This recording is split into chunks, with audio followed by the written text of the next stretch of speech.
Can you imagine the vibe ambalo wako nao watu wa Goma bana kwa Rayvanny? Hii ni kionjo ama kipande cha video ambacho kikimuonesha Rayvanny akiwa anafanya sound check katika mji wa Goma huko Congo baada ya kufanya show kubwa katika mji wa Bukavu. So hii ni experience nyingine ambayo Rayvanny anazidi kuendelea kuipata katika nchi ya Congo kutokana na vibe la mashabiki wake ambao muda wote wanatamani kumuona, muda wote wanatamani kusikia anafanya kitu gani. Tizama and then unipa comments kwenye sehemu ya comment section. Mimi ni Voice of Siraji na hii ni Mbosso TV.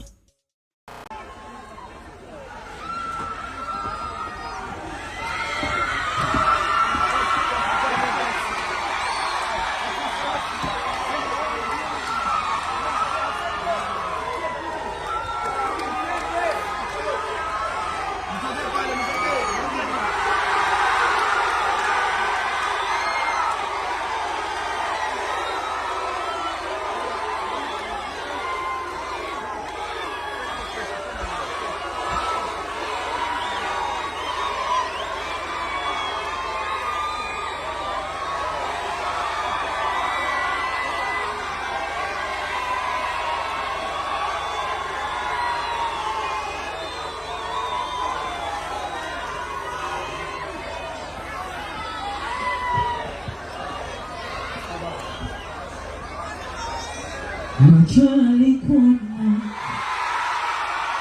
Weka kuchagua Ngoma kasema naku Hey, mwambie ume Nukutesa moyo Maumi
Majali kuna Weka kuchagua Ngoma kasema naku